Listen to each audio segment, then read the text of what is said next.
I have an idea. Man, I've said that a lot of times.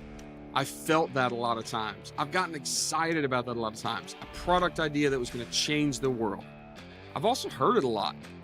Running around this crazy world with all these e-com folks and entrepreneurs that I get to see in these different communities, I hear it all the time. Tim, I have an idea. I've got an invention. I know the secret to making a ton of money with this new product. The problem is, most of the time, it doesn't work.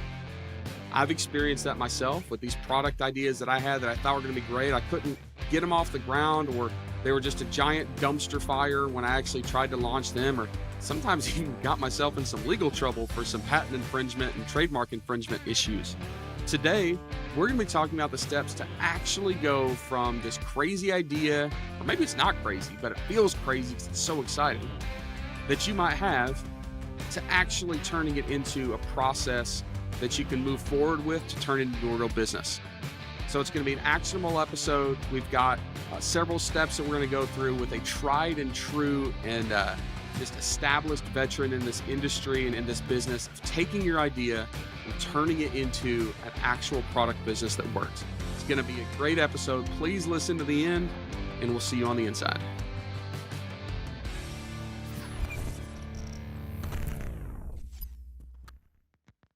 Hey, everybody, and welcome to another episode of the Growth Gear Podcast. I'm your host, Tim Jordan, and I remember the excitement that I had when I started my e-commerce journey. At the time, I was a full-time firefighter and sitting around the fire hall, just thinking about what I was going to do next. My side hustle, my big plan, my big idea. And I kind of accidentally found this e-commerce thing, which eventually led me to the idea of creating my own products. And I remember how exhilarating it was. I mean, I was fired up. I was emotionally charged. This is going to be great. I was going to deliver the coolest product to everybody in the world. I was going to make millions, and it was all going to be awesome. And that emotion led me to jumping in headfirst and making some ridiculously big mistakes. The first products that I tried to launch were immense duds. They cost me a ton of money. They got me in some legal trouble. It was bad. Now, I'm not trying to scare you. What I'm trying to say is, like, that emotion's good. That gusto is good. That motivation can be great. But if we're only running off emotion and not using a process, it can really bite us in the butt. So today, as our guest, I have a guy named Brian Freed, who is an expert in the process of bringing an idea, a product to life as an invention. So Brian, welcome to the podcast. Thank you very much, Tim. Thanks for having me.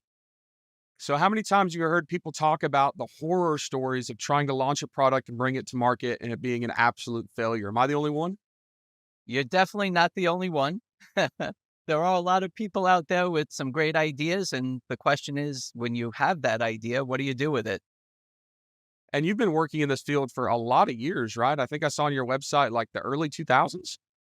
Early 2000s. It's been over 20 years that I've been an inventor and just helping people through navigating, figuring out what to do, what not to do. It's been about 18 plus years at this point. Wow. And as I look around the intrawebs, I see your name titled as the Inventor Coach. Is that accurate? I think so. I kind of, when people call me, it's like, hey, coach. I'm like, all right, I'm the coach. The Inventor Coach. Yeah. All right. So I know that you have you've done a lot, right? You've been a consultant. You've helped people walk through this process. You've also been an inventor yourself, brought products to market yourself. Do you personally have any horror stories of a terrible product that you tried to launch and it was a giant flop? Yes, I have. Sometimes, like you started off saying, you're excited because it's for you and you think that it's something that's viable for everybody else without really considering what the market is for it. And that's when you try to figure out, is it something that you should work on? You give it a shot, and how much of a risk are you going to take? So that's what is really important, to balance out and figure out what to work on, what not to work on. Is it something selfishly for you that you want to see out there? Or is it for a big enough audience? Is it something niche? Are there many of the same type of things that are out there?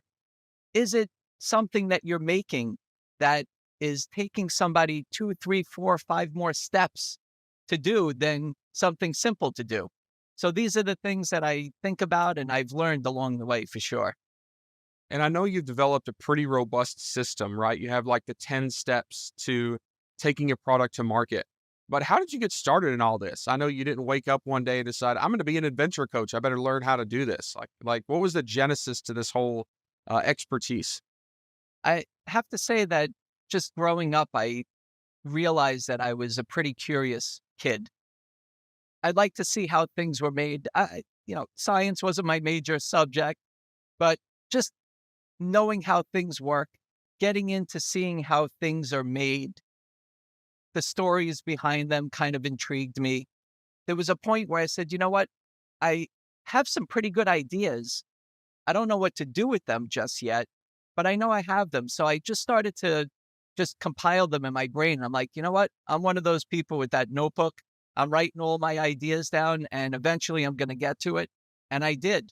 And I started to categorize the different ideas that I had and realize which ones had the biggest window of opportunity from a marketing perspective, not a selfish perspective.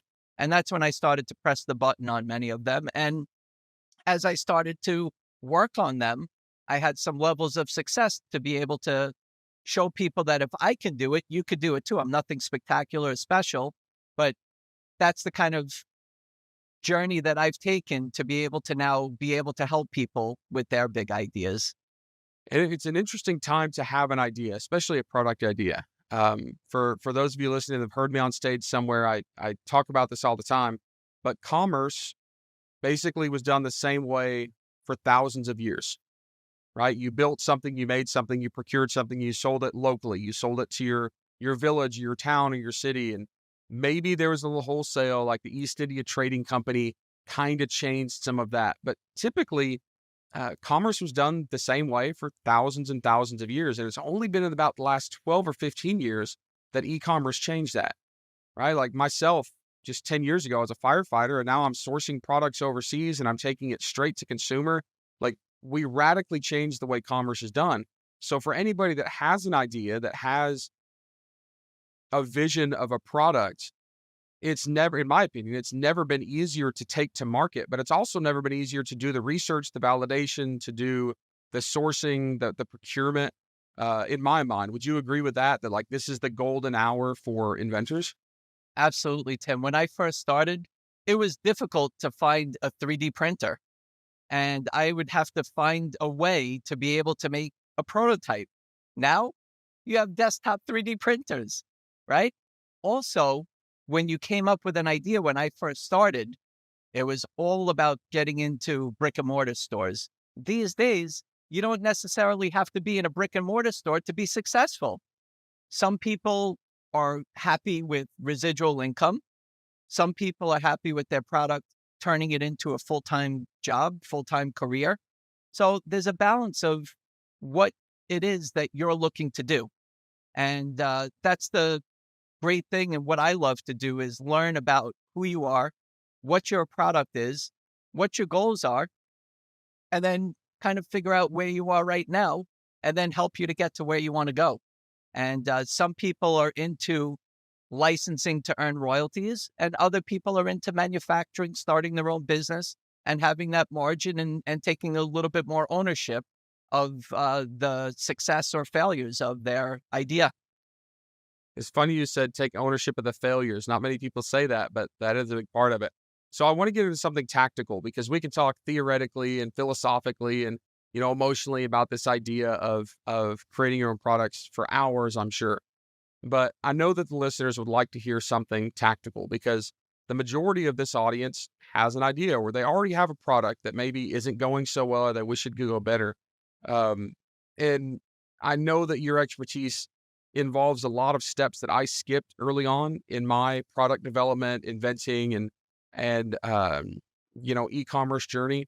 And just for the listeners, I have not just sourced products and sold them. I've created inventions from scratch. Like you can go around the internet and find stuff that I created. I have patents, I have trademarks for that were mildly successful, but I have a lot that sucked also. More importantly, I have a giant list of ideas that I think are going to be fantastic, but I've never moved forward with them because I don't know the appropriate step to take, and I'm scared to spend too much time walking down the wrong road. So from like my viewpoint, which is probably similar to the context or the viewpoint of a lot of our listeners. Brian, let's jump into the tactical steps. Like, what do you tell people, kind of as they move forward from this general idea, a napkin with an idea on it, to trying to produce something real? It's interesting because people sometimes come to me and say, Brian, I want to be an inventor. What do I need to do? And then I have some people that come to me with an idea that they've made a prototype, they have a patent, and they're like, It's unique." And they're like, I'm not an inventor." So, what is it really? Let's talk about just the general idea. Look, Tim, you're a patent holder and you have a book of ideas yourself. So, how did you come up with them? Well, I think the most important thing is to be aware. Be aware of your surroundings, right? You're sleeping, you wake up, all of a sudden you have your alarm clock, you're getting out of bed, you're in the bathroom, you're doing something in the bathroom, you're using things, you're going to the kitchen, there's kitchen gadgets and tools and things in the refrigerator. Then you're out the door, maybe it's public transportation, maybe you're taking a school bus, maybe you're driving your kid to school, whatever it is. There's things that are going around in your daily routine that you're just going through the motions. But there's people like you and I and pretty much everybody out there that does come up with something that says, you know what? I don't like the way this is being done. Or maybe if this was done this way, or maybe there's nothing at all. And you're the person that stops to say, I'm going to do something about it. So you capture that idea. How quickly, Tim, you come up with something and poof, it's gone. Whether it's in life or coming up with an invention idea, whatever, it's like, it's gone. But a lot of people also come up with ideas from being in their career, their job. You see things and maybe you want to make things efficient or just find a way to plug in something that doesn't exist. So just the most Wait, wait. important thing. Let me pause you for a second, Yes, sir. if that's all right. And it sounds like we just defined two things: an invention and an inventor. And it sounds to me, correct me if I'm wrong, like what you're saying is most inventions are the solution to a problem, something that is more efficient, something that, and it doesn't actually have to be like a problem. The problem to be solved could be something that's entertaining, right? Like a kid's toy, the better mousetrap. So an invention, I guess, for loose purposes, could be defined as the solution to a problem or the solution to a need. And what you said was interesting.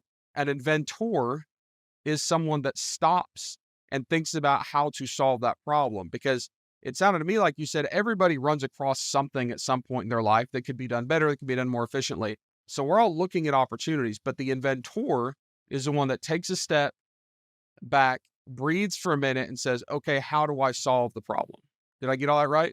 It sounds about right. Look, everybody can have different interpretations of what that all means, but I would say that I agree with you there, Tim.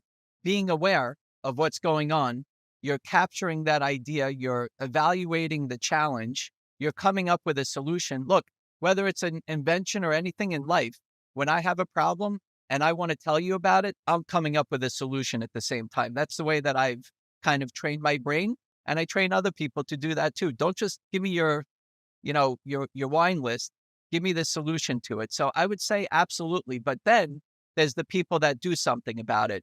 Stop, say, I got to do something. If I'm not going to do it, somebody else will. And then you're going to have a woulda, coulda, shoulda story somewhere down the line. So absolutely. I feel like my old buddy Sean Green would love what you just said about not just having a problem, but creating a solution.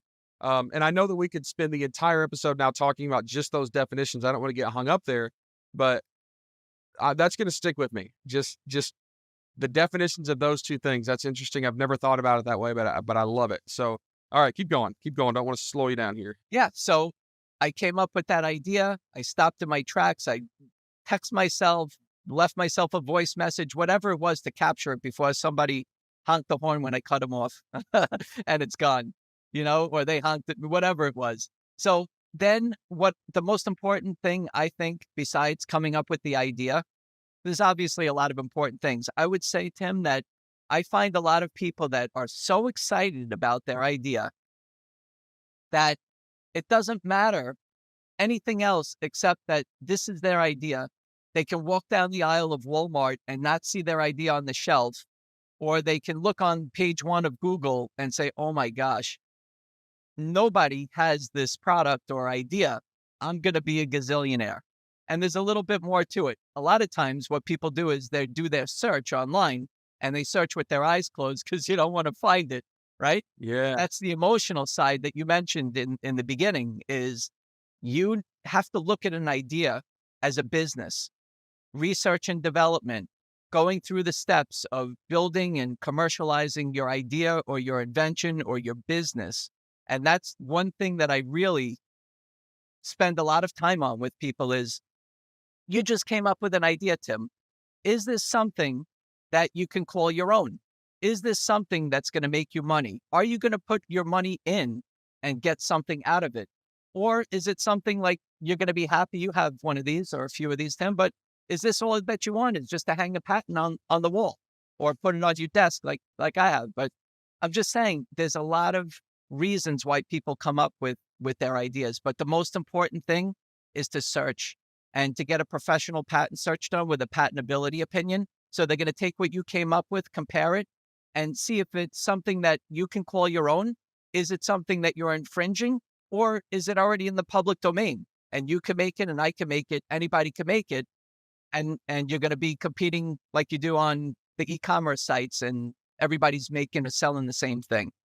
So even if you have the greatest invention idea, if you can't protect it, you can't put a moat around it, there's definitely danger in creating it because it might not be exclusive, right? Yeah, Talk to me about the public domain thing. One of my good friends, Rich Goldstein, who's the trademark and patent and IP attorney that I personally use and recommend.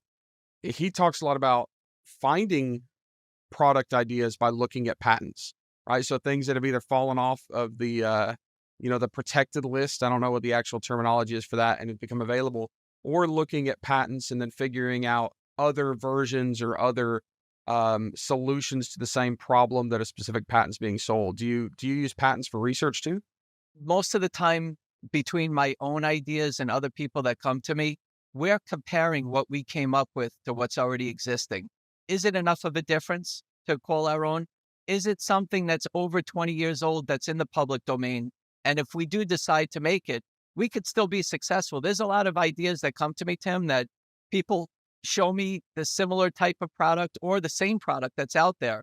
And as long as they're not infringing on somebody else's intellectual property, you can make it. That's why when you go online and you go to Amazon or any of the other e-commerce, you see the same product, many different ways of being sold, whether it's bundle or the pricing is significantly different. Maybe there's somebody that doesn't have to necessarily invent, but they can take something and commercialize it the way that they want. If there's enough of a difference to be able to call their own, then there's an opportunity to get some sort of intellectual property that might give you some more options, possibly to manufacture it and have that exclusivity for the time that you own your patent or the rights to it, or to license it to earn royalties. Because if I'm going to license it to earn royalties, and we could talk about that, if I'm going to give somebody my intellectual property rights, rent the rights to it, they're going to manufacture it, distribute it, and I'll earn a royalty from it. I'm giving them a competitive advantage in the market. That's why it would be potentially a licensing deal. Got it. So once we come up with an idea, step one is to do your research, see if it's already protected, see if it is protectable, or see if you need to go back to the drawing board for any of those reasons. Yes. Or stop and wait and just wait for your next idea.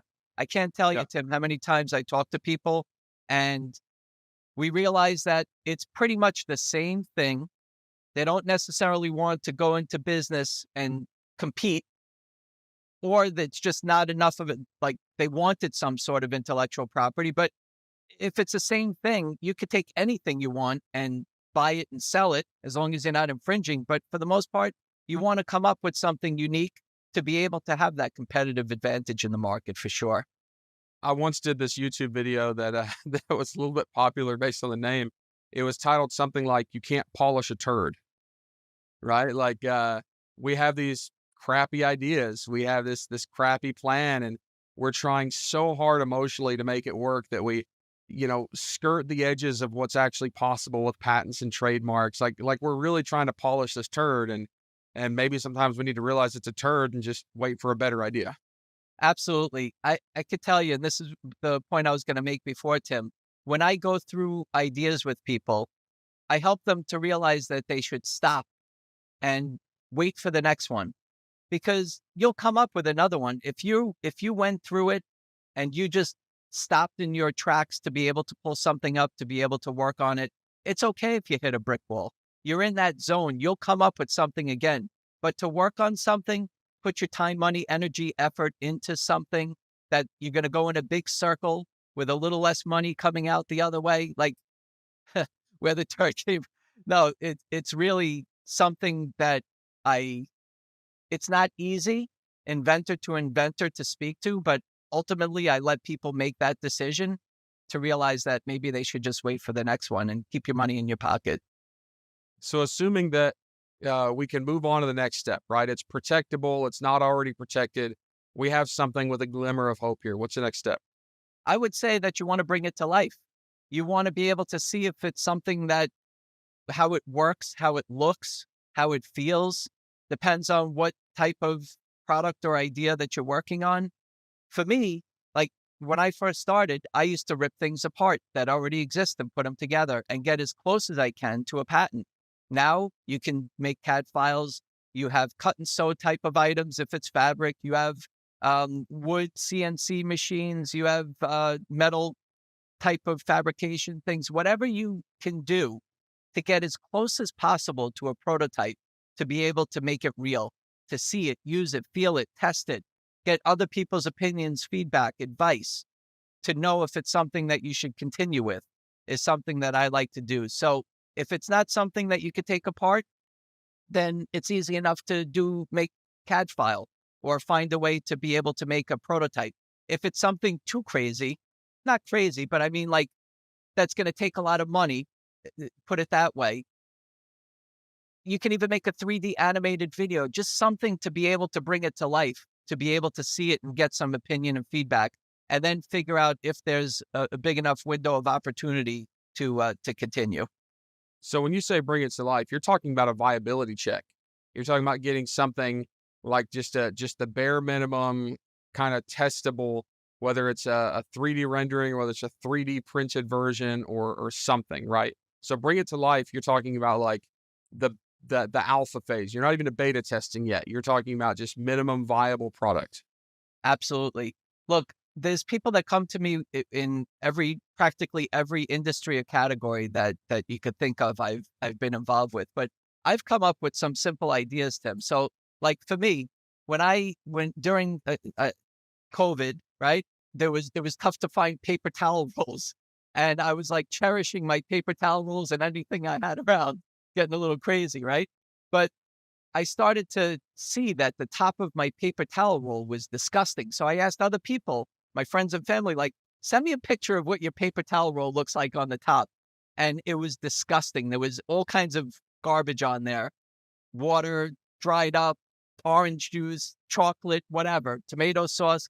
So I realized that it was a big enough problem to say, you know what? There's a lot of people with paper towel rolls. So what I did was I came up with something simple. It's called a paper towel topper.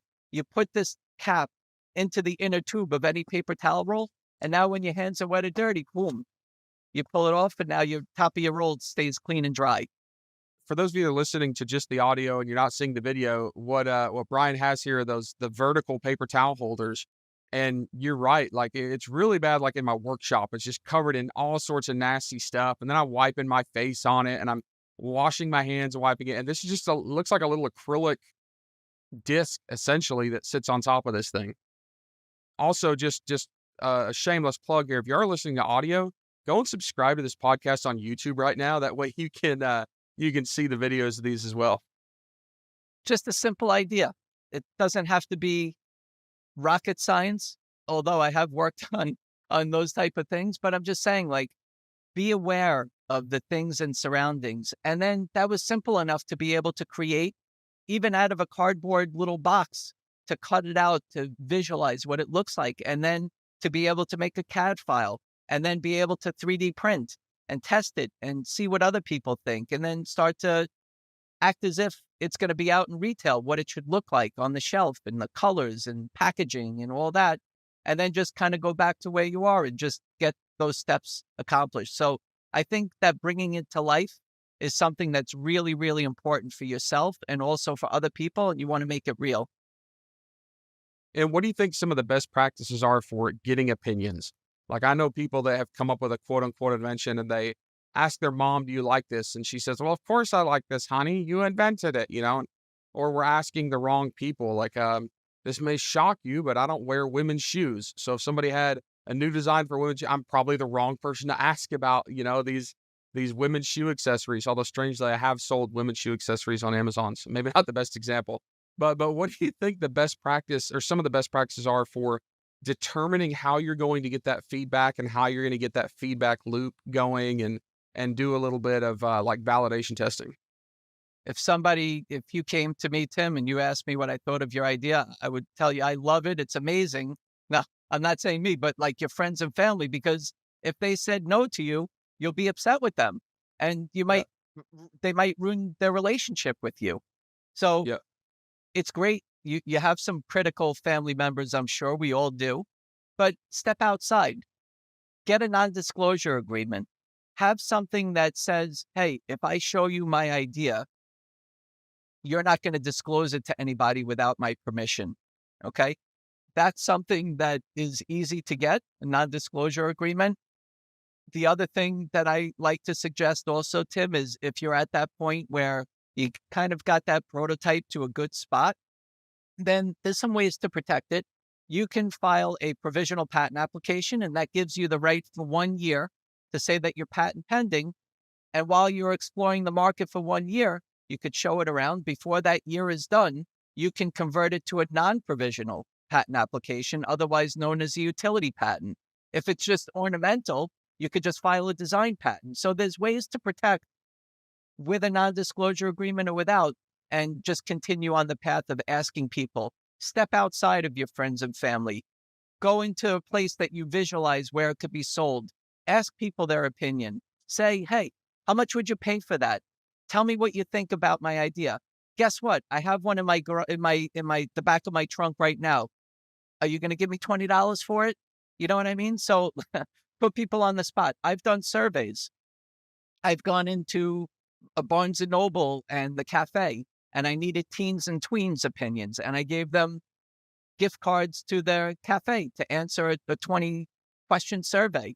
People still do that, right? So I think it's really important to get other people's opinions. One of the best hacks that I know for that is using PickFu. I don't know if you're Yeah, familiar with PickFu, I but am. PickFu is awesome because you can segment the target audience. You can use 3D renderings or pictures of a prototype and get feedback.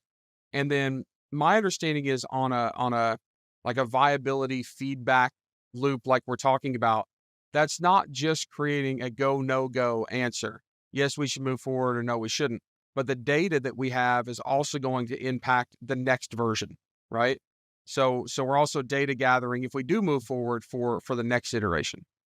Absolutely. I think it's important to get that validation. You know what though, Tim? We need to be real with what we've come up with. There's people that come to me and say, I came up with this idea. It's an amazing golf ball and it's unbelievable. Everybody in the world is going to want this golf ball. Okay. Yes, you're on the golf course and there's everybody around is playing golf. But when you step out of the golf course, are there everybody? Do you play golf? Do you play golf? So I think it's really important for people to gauge their window of opportunity. Okay. Is it, you said earlier, a woman's shoe, right? So right away, you lost half your audience, right? Maybe but you'll lose half your audience. But then out of that, maybe you came up with something in the heel that does some kind of tip or some kind of trick. So, but I don't love the color of the shoe, or I don't like the way it fits. So now you're starting to bring that window of opportunity lower. Is there a market for it? Yes. But you want to try to find ways. And that's what I've done with a lot of my ideas is I can talk to you about what the purpose is, but I can end up at the end of the day saying, how many people have a kitchen? Right? I win. So think about your audience, think about the window of opportunity. But the other thing, Tim, that a lot of people do is they come to me with an idea that's for a specific niche. And I look at it where maybe it can be more mass, or maybe it can be in a niche that has a little bit more of an opportunity. So you're working with people with online and all that, like people coming to you with an idea for a category. But what if it's this category? There's more eyeballs here. Yes, that's good, but maybe it's third, fourth, fifth on the list. So you want to try to find a way to maximize your window of opportunity. And that's what you should focus on. And then test a couple other things, see if it works. If it does, press it. If it doesn't work, pull it out and keep finding new things to test. All right. So we assume that this product is going to work, right? What's the next tactical step in this journey to building this business? I learn about the person, I learn about the product, and you need to do the same thing for yourself. So is it something that you're into, working with a factory, uh, working the logistics of shipping, warehousing, distribution, accounts payable, accounts receivable, insurance, right? Returns, customer service, right? Is that you? Or is it and you have control, you can make the decisions, you can gauge what the price is and kind of own it. Or is it something that, you know what, it's a little bit over my head. Maybe I don't have the time. People are at different stages in their life. Some people are limited on funds to be able to commercialize it through manufacturing. So then there's licensing. I have gazillionaires that come to me and say, Brian, I can make this 10 times, but I just want to license it because I'm limited on funds. I'm limited on time, not funds, on time. I want to see it out there. I want to go to a company that already has the distribution and the warehouse and the manufacturing capability to be able to manufacture it, distribute it, and I earn a royalty from it. And some people are okay with that. I could tell you, Tim, that one of the greatest feelings for me is to see people use my idea for the reason I came up with it. So everybody has different reasons, different gauges of what they want to do and what their kind of success model is, and just taking people on that journey. So we just hit a big fork in the road, We right? I did. thought this was like tactical, step by step by step by step. And my brain, as a brand owner and as a seller, was thinking, hey, now I need to go into, sampling and cost gathering and prototyping. But you just threw a curveball at us by saying, hey, that idea in and of itself, as long as it's protectable, may actually have value without you having to go too much further, physically by yourself. So this idea of licensing is, you've got the idea, let's say you've got a utility patent on it specifically. Somebody else may take and run with that and give you a, percentage of the proceeds or whatever it is. And that's really as far as you have to go, right? Yeah. You get to a certain point. Sometimes they're happy with the design that you did. Maybe they'll tweak it a little bit, but you're renting the rights to your intellectual property. And again, it's to give them a competitive advantage in the market. And some of the manufacturers with distributions, otherwise called a licensee, we're the licensor with the intellectual property. We can offer it to them to be able to put it into their pipeline, show the buyers, see what kind of interest there is, and then be able to work a deal together to be able to earn together. How do you find a licensee? Like, I've been to the licensing show in Vegas, and Yep. it's basically like Disney and Mattel and Hasbro and selling the image of Elsa from Frozen to put on your crappy backpack, right? Yes. But a lot of times these inventions are being licensed by like niche production companies, or you've come up with a tool and you license that to a large tool manufacturer that already has distribution at Home Depot, yada, yada, yada, right? So I know there are a lot of ways, but in like 45 seconds, what's the best next step to start identifying who might license this? Or is there a marketplace for licensees, or how does that work? When you're talking about the licensing show, you're talking about mostly brand property licensing. So if I'm manufacturing and I want to have a competitive advantage in the market, so I came up with a snack container and I thought it would look cool to have a face on it. So now my snack container turned into Elmo and Cookie Monster. So I licensed my design to a company they manufactured it and distributed it. Every time one of them sells, they had to pay me in Sesame Street, just as an example. Okay. Got it. So let's say I come up with an idea like this one that says, you know what? I came up with a set of tongues. And you know that I kept this one on display, but you pull that lever up, right? And it locks the tongue so it doesn't open up. So what I did was I put grooves in it. And now every time one of them sells, or you go to the store and you say, you know what? There's a set of tongues. There's one with adjustable and one without for the same price. Well, which one would you buy? Bingo, right? So you come up with this adjustable tongue. So I went to the stores and I noticed the tongues that were available on the shelves. And I said, you know what? These could be good potential partners. I flipped Well, over the let me packages. pause.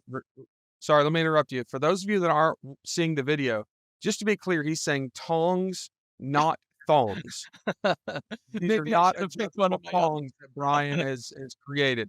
These are kitchen tongs. All right, sorry, keep going. Is it my New York accent, Tim? Hopefully.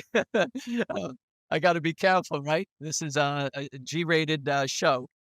Anyway, so my tongues ended up, I went around the stores and I looked to see different types and I wrote down the companies that were in that niche. And I took a look and I saw which ones were players, which ones were going to be able to sell the most, because the lower ones, even though they're in retail, they might not do a tremendous amount of distribution. So I go to the players in the industry, I see which ones are out there, and I talk to them and I pitch them. You're gonna add this little feature, but you got to pay me for it. That's right. I'm going to give you a competitive advantage in the market. I've done my due diligence. I did my research. I filed a provisional, or I have a utility patent issued or filed. I have a prototype. I have the CAD files. I'm ready to go. Let's do a deal. That's one journey. There could be another journey, like one of my other products is pull ties, and I was on QVC with these for 3 years, just about 3 years, and this I did really well on QVC, and then I had companies that came to me and said, Brian, you can keep doing QVC, but we want this in retail. And then I had a computer store chain come to me and say, people have been saying they use it for wires and cable management. So there's a lot of journeys. Nothing is kind of textbook.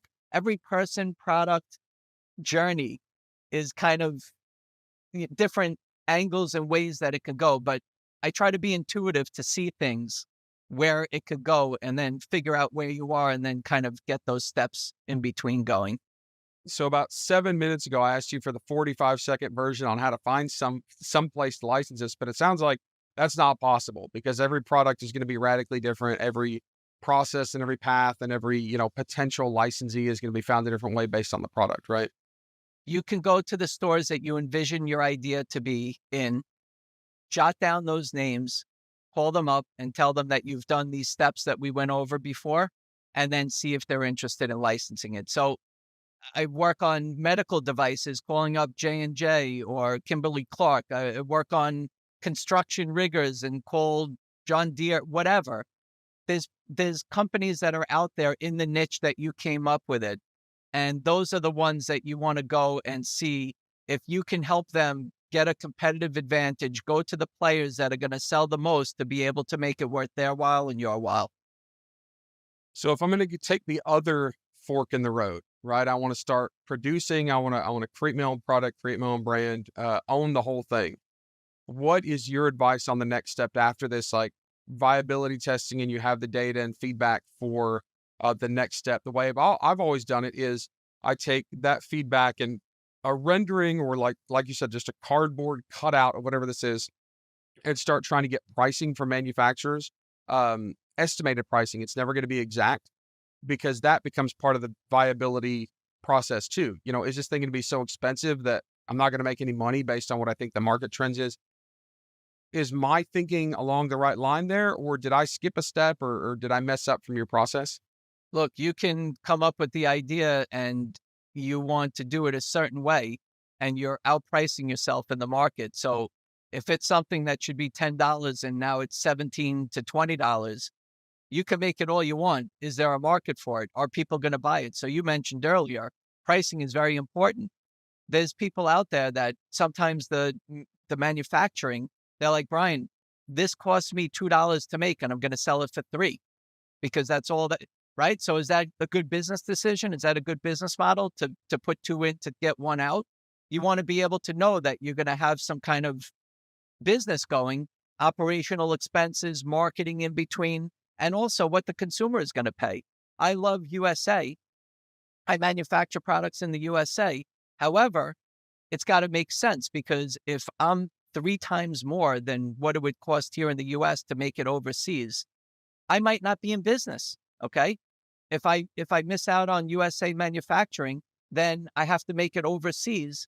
But then when it comes here, somebody's taking it off the boat in the US using distribution, warehousing, everything else. And now you have a USA company that's able to make some money too and pay taxes and all that stuff. So there's a lot of variables to when you come up with it to figure out how is it pricing based on volume. Look, when we're starting off, we don't want a gazillion units in our garage, right? We want to be able to test it. So sometimes what I do, Tim, is I'll show a prototype and I'll take some orders beforehand, or I'll make a short run. And it might cost me a little bit more, but at least I know that what I'm in for, what it feels like before I go all in.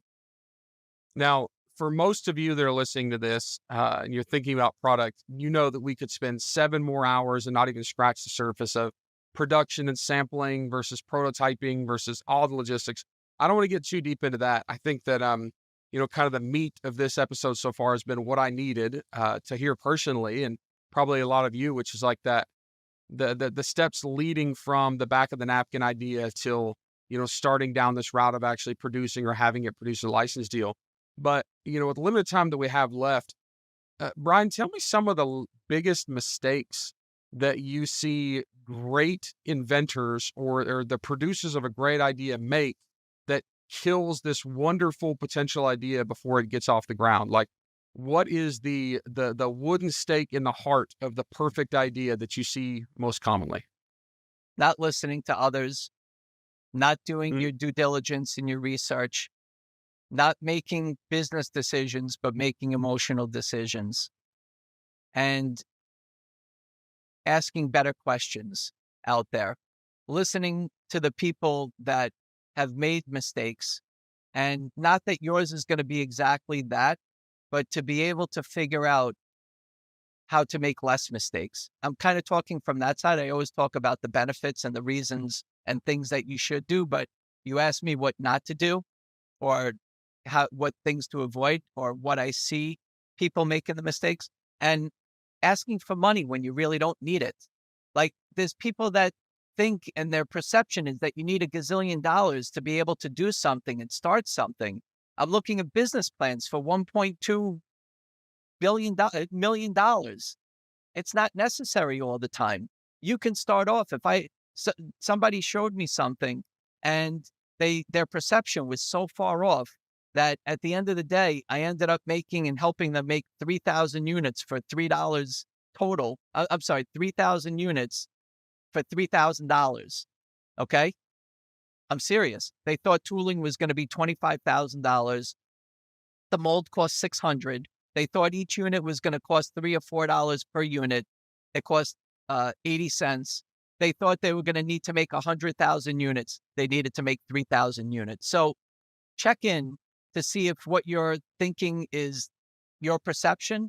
It might be the first time that you're coming up with an idea and bringing it to market and going through that motion, but it doesn't have to be like that. It could be a different way. So ask better questions and see if there's other opportunities. It might cost you a little bit more, but it's better than getting all that money, having people involved that you have to answer to when all you needed to do is just look on the other side and the perception was a lot different. And I find I do that a lot, Tim. yeah, I do that a lot. I know a lot of people that do that a lot, and it's not always ego. Sometimes it's ego, but sometimes it's, hey, we've been down this road a few times. I've made several products. Like, why do I need to ask all these questions and get all this advice because I should know the answer, right? With my role at Carbon 6, we have leadership principles. And one of those leadership principles is that we are more concerned with getting it right than being right. And that's something that I think about frequently, like very often, because I do. I get in my head the way that this is supposed to be. And, maybe it's confidence based on experience, or maybe it's just a strong gut feeling, or maybe it is lack of humility. I know better than these other people. And man, what a crucial mistake. I mean, what a debilitating, mistake to make to your potential business or your potential product or your potential brand. I can already tell you that list that you just shot out is going to be a great social media clip that we're going to put out there, because so many people need to hear it. And it's not what I was expecting you to say. Yeah, I was expecting you to come up with some, great proactive tip. And I guess this could be proactive, but these mistakes really are not specific to, one mistake, but it's saying go out and listen to others, get the feedback so you're not making, these catastrophic mistakes. I think that's great advice. And that applies not just to product development for inventions, but any sort of business, and even personal life, interpersonal relationships, all of that good stuff. What's going to make you different than all the others out there? Are you doing your due diligence to see the competitive advantage, the benefits, the reasons why people should use your idea, use your business, use your product, whatever it is? Find the benefits.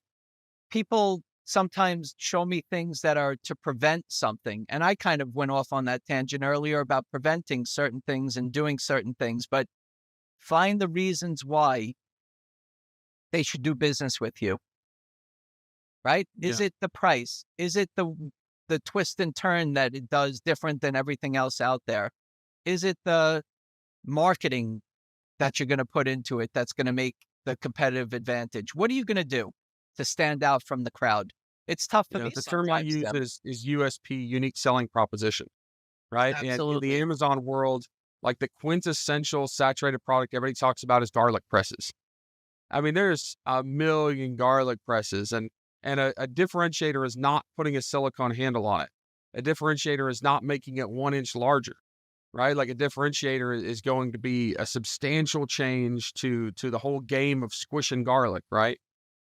You want to talk about a substantial change. So one night I had no room left in my fridge and I came home with leftovers, and there was a carton of eggs in the refrigerator and there was 2 eggs left in there. And I said, this is ridiculous. All this space for 2 eggs. So that annoyed me. And that's what happens, Tim. For me, things annoy me. I come up with an idea. So what I Something that did pisses was, you off and you go out to fix it. that's it. That's right. So it's a problem solution. So my problem is I got annoyed. Anyway, I came up with a collapsible egg tray that Oh, wow. it's a telescopic egg tray for those who aren't watching, they're listening. So I put my eggs in small to jumbo. And as I take them out, I'm doing this in the air. As I take them out, it goes back. As you take the eggs out, it goes back until there's only space that you need for two eggs. So I called it extra space. So how, how are people, Tim? Are you going on Amazon to find a collapsible egg tray? How would you even know that this exists? Right? You talked about that garlic press. How would somebody know that that garlic press also grows garlic? You don't know those things, right? So what I have to do is be creative and find a way that when you're looking for an egg tray, that here's another suggestion that comes up. So that's the challenge. It's funny, Brian. Um, one of the things that people associate me with in this world of Amazon and e-commerce is egg trays, Oh, because I did a large case study on it. So, this one's got your not name on it. helping. Mine was much more old school and boring than that. But funny how small the world is that we both both have done egg trays. Man, I've got 2 pages of notes here. I know we're out of time. We're gonna have to get you on another episode to do a chunk of kind of those next steps. I've learned a lot. Look, I've invented products legitimately from scratch. I've done patents. I've sold products successfully. I've made mistakes, but I mean, I've probably learned 20 or 30 things just in this short time that we've talked that I didn't know of, that is super valuable. So we appreciate you sharing that. I know Thank that you. you've wrote a book. You do consulting. You do all sorts of stuff. Where can people find you on the internet if they want to not just learn more about what you do, but I know you also have free resources like on your website. Thank you, Tim. So yeah, I have 3 books. This is my latest one, How to Make Money with Your Invention Idea. I have an e-learning course called Inventor Class. My website, brianfried.com, BrianFried.com. I run the National Inventor Club. It's a live streaming monthly meeting. And I'm really proud to say that I launched an app a few months back. It's called Inventor Smart Community. You can find it on Google Play and Apple App Store. And I'm pretty active on LinkedIn, so we can connect up on there. You can just find me, Brian Fried Inventor. Awesome. Well, thank you so much for everything you've contributed. For those of you listening, thanks for being here till the end. Make sure that you comment. Make sure that you leave us a review on whatever podcast platform you're listening on. Let us know the biggest tip or the biggest takeaway that you got from this episode. Let us know how we're doing. If you've got ideas for other episodes, make sure to leave those there. You can also email me directly, tim@growthgearpodcast.com, and happy to help you however I can there. If you are listening to this on an audio platform, make sure that you check out all our socials. We're on Facebook and Instagram and LinkedIn, all the places, and we send out snippets. So when you're mindlessly scrolling in bed at night, maybe you'll get some little snippets from future episodes. Also check out our YouTube version. We've got the video version on there, as well as YouTube Shorts. If you just need to ingest a little bit of wisdom from all of our great guests occasionally. So thank you again, Brian, for being on. Thank you all for listening, and we'll see all of you on the next episode.